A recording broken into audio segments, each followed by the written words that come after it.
12 साल पहले 16 दिसंबर 2022 को कड़ाके की ठंड भरी रात में दिल्ली की सड़कों पर जो हुआ उसने पूरे देश को झकझोर कर रख दिया था। दिल्ली में 16 दिसंबर 2012 को एक पैरामेडिकल की छात्रा अपने दोस्त के साथ मूवी देखकर घर लौट रही थी। रात काफी ज्यादा हो चुकी थी। दिल्ली के मुनरिका बस स्टैंड में दोनों एक बस में चढ़े। उस बस में पहले से ड्राइवर सहित कुल 6 लोग मौजूद थे।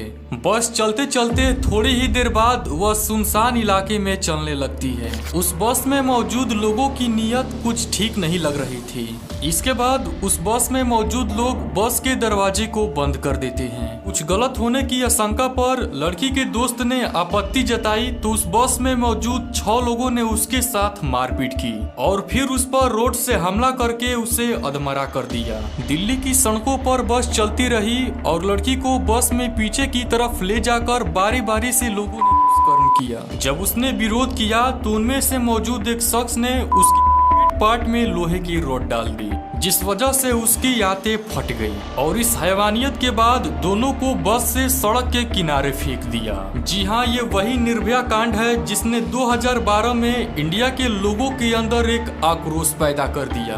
तो क्या था ये निर्भया कांड, आइए शुरू से शुरू करते हैं। यह निर्मम कहानी शुरू होती है 16 दिसंबर 2012 से। दिल्ली की रहने वाली 23 साल की लड़की फिजियोथेरेपी की स्टूडेंट थी। वह अपने दोस्त अवनेंद्र प्रताप को फोन करती है और फोन पे बोलती है कि चलो मूवी देखने चलते हैं, क्योंकि उस दिन संडे था और दोनों लोगों की छुट्टियां थीं। अवनेंद्र प्रताप पेशे से एक सॉफ्टवेयर इंजीनियर था और वे दोनों दिल्ली के द्वारिका इलाके के रहने वाले थे। 16 दिसंबर की दोपहर तकरीबन 3:30 बजे के आसपास वह लड़की अपने घर वालों से बोलती है कि वह 2-3 घंटे में वापस आ जाएगी, जिसके बाद वह अपने दोस्त अवनेंद्र प्रताप से मिलती है। उसके बाद वे दोनों द्वारका से ही एक ऑटो पकड़कर दिल्ली के साकेत नगर में एक famous mall select city walk जाते हैं और वहां जाकर वे दोनों सिलेक्ट करते हैं कि वे दोनों लाइफ ऑफ पाई मूवी देखेंगे। बस अब क्या, वे दोनों इसी मूवी की टिकट खरीदते हैं और इस मूवी का टाइम 6:40 से 8:30 तक था। काफी देर वेट करने के बाद उनका मूवी स्टार्ट हो जाता है और वे दोनों हॉल में बैठकर आराम से मूवी देखने लगते हैं, इस बात से पूरी तरह से अनजान कि उनके साथ एक बहुत बड़ी अनहोनी होने वाला है। थिएटर से बाहर निकलने के बाद वे दोनों ऑटो का इंतजार करने लगते हैं, लेकिन कोई भी ऑटो वाला द्वारिका जाने को तैयार ही नहीं हो रहा था। कोई ज्यादा पैसे का डिमांड कर रहा था तो कोई दूरी देखकर मना कर देता था। लेकिन थोड़ी देर बाद एक ऑटो वाला ने उनको बैठा लिया और मुनरिका बस स्टैंड के पास उनको छोड़ दिया। वहां जाकर वे दोनों तय करते हैं कि वे आगे का रास्ता 764 नंबर का बस में तय करेंगे, क्योंकि उस बस से उन्होंने पहले भी रात में सफर तय किया था। अब वे दोनों वहीं खड़े होकर अपने बस का इंतजार करने लगते हैं। थोड़ी देर इंतजार करने के बाद उसी बस स्टैंड पर एक सफेद रंग की बस आती है और उस बस का कंडक्टर द्वारिका और पालमपुर चिल्ला रहा था। रात काफी हो चुकी थी और घर जाने में काफी देर भी हो चुकी थी, इसीलिए वे दोनों इसी बस में बैठने का प्लान बनाते हैं। और यहाँ मैं आपको बता दूं कि उस लड़की का दोस्त अवनेंद्र प्रताप उस लड़की को उस बस में चढ़ने से मना भी कर रहा था, लेकिन लड़की उसकी बातों को नकार देती है। खैर, वे दोनों उस बस में बैठ जाते हैं और बस भी वहां से चल देती है। यहाँ मैं आपको बता दूं कि जो बस में 6 लोग मौजूद थे वे लूटपाट करने वाले थे। उनका मकसद ही यही था कि रात में किसी राहगीर को बस में बैठाना और उसे मार पीट कर उसे लूट लेना। जैसे कि मैंने बताया कि उस बस में पहले से 6 लोग सवार थे। एक का नाम था राम सिंह, जो कि बस का ड्राइवर था। दूसरा शख्स था राम सिंह का भाई मुकेश सिंह, जो कि उस बस में हेल्पर का काम करता था। तीसरा शख्स था अक्षय कुमार, जो कि बस में क्लीनिंग का काम करता था। चौथा पवन गुप्ता और पांचवा विनय शर्मा। ये दोनों बस में कोई काम तो नहीं करते थे, लेकिन ड्राइवर राम सिंह के अच्छे दोस्त थे। इसमें जो छठा आदमी था उसका नाम था राजू। आपको बता दूं कि राजू इन 5 लोगों के साथ नहीं रहता था। राजू की मुलाकात उसी दिन की सुबह इन 5 लोगों से होती है। खैर थोड़ी देर बाद वह बस मुंडिका बस स्टैंड से निकल जाती है। थोड़ी देर बस चलने के बाद उस लड़की ने हेल्पर मुकेश सिंह से टिकट मांगी, तो मुकेश सिंह ने उन्हें टिकट तो नहीं दिए, लेकिन किराए के नाम पर उनसे 10-10 रुपया मांग लिया।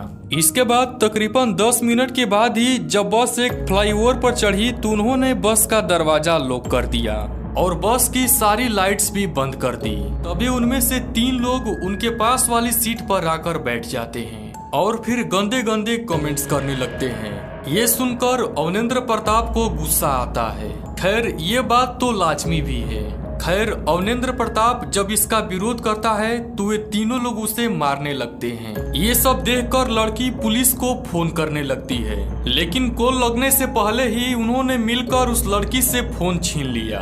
उसके जस्ट बाद 2 लोग लोहे की रड लेकर आते हैं और अवनेंद्र प्रताप को मारने लगते हैं। अपने दोस्त की इस हालत को देखकर वह लड़की उसे बचाने की कोशिश करती है, लेकिन उन दरिंदों ने उसे भी मारना शुरू कर दिया। अब जैसे कि मैंने आपको पहले बताया कि ये लोग चोर थे, इसलिए ये लोग उनके पास पड़े पैसों और कीमती सामानों को चुरा लिए। यहाँ तक कि कुछ रिपोर्ट की माने तो उन लोगों ने उन दोनों के कपड़े भी उतरवा दिए थे। अवनेंद्र प्रताप को बुरी तरह से पीटने के कारण वह बेहोश हो जाता है और इसके बाद से ही उन लोगों की दरिंदगी शुरू हो जाती है। उन लोगों ने लड़की को बस के पीछे वाले सीट पर ले गए और बारी बारी से उसके आबरू को लूटा। दिल्ली की अंधेरी रातों में बस सड़क पर दौड़ती रही और इधर इंसानियत की सारे हदें पार हो रही थी।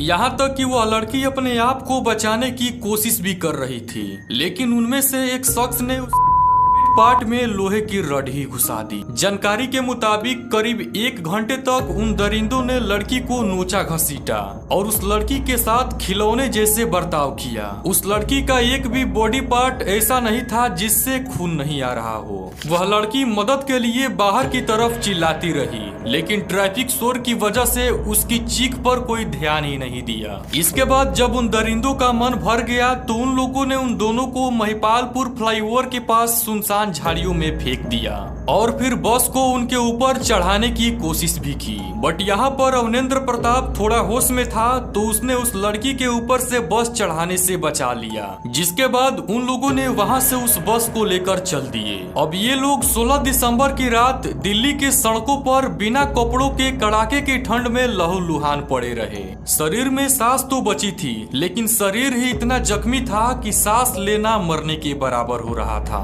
बट यहाँ पर अवनेंद्र प्रताप लोगों से मदद मांगने की कोशिश करता है। अब वहाँ से कई लोग गुजर रहे थे और यहाँ तक कि कितने लोग रुके भी थे, लेकिन किसी ने भी उनकी मदद नहीं की। कारण ये था कि उन दोनों की हालत ही ऐसी थी कि कोई भी इस लफड़े में पड़ना ही नहीं चाहता था। लेकिन फिर भी वह लड़का दर्द से चिल्लाते हुए लोगों से मदद मांगता रहा। उसी समय पासही के हाईवे पर एक टोल प्लाजा के पास राजकुमार नाम का एक शख्स पेट्रोलिंग करते समय वहाँ से गुजर रहा था। वे 10:15 बजे के आसपास वहीं से गुजर रहे थे तो उन्हें आवाज आई, बचाओ बचाओ। और जब वे आवाज के पास गए तो उन्होंने देखा कि एक लड़का और लड़की झाड़ियों के बीच गहरी जख्म से भरे हुए हैं। खैर जब वे उन दोनों से इसका कारण पूछते हैं तो लड़की तो बोलने लायक नहीं थी, लेकिन अवनेंद्र प्रताप उनको इसके बारे में सब कुछ बताते हैं। सब कुछ जानने के बाद वे रोड के दूसरे साइड में पड़े होटल से 2 चादर लाते हैं और उन दोनों को देते हैं ताकि वे लोग अपने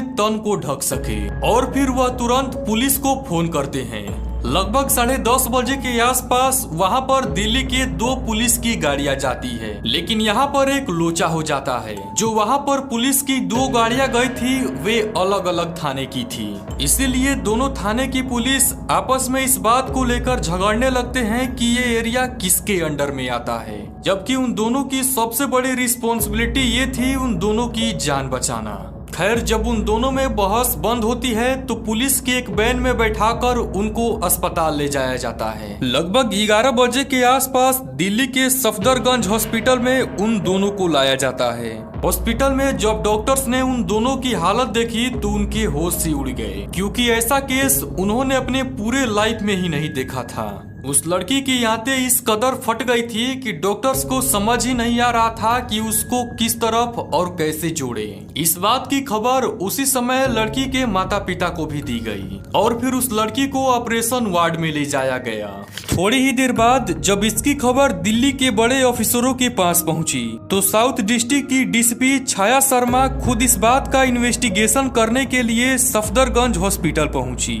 जो दरिंदगी उस लड़की के साथ हुई उसे सुनने के बाद छाया शर्मा तुरंत ही समझ गई कि यह केस बहुत ही सेंसिटिव है और अगर इसमें थोड़ी सी भी देर हुई तो यह केस हाथ से निकल जाएगा, क्योंकि किसी भी क्राइम के अगले 24 घंटे बहुत ही गोल्डन टाइम होता है इन्वेस्टिगेशन का। खैर उसी रात अवनेंद्र प्रताप का भी स्टेटमेंट दर्ज किया गया और सुबह के करीब 5:30 बजे वसंत विहार पुलिस स्टेशन में भी इसके खिलाफ FIR दर्ज किया गया। प्रताप ने अपने स्टेटमेंट में उन सभी बातों को बताई जो उस रात उनके साथ उस बस में हुआ था। इस वीडियो में इतना ही। इन्वेस्टिगेशन की बात को हम अगले वीडियो में समझेंगे, क्योंकि ये केस आगे चलकर इतना ज्यादा पेचीदा हो जाता है कि इसको एक ही वीडियो में कवर कर पाना काफी मुश्किल है।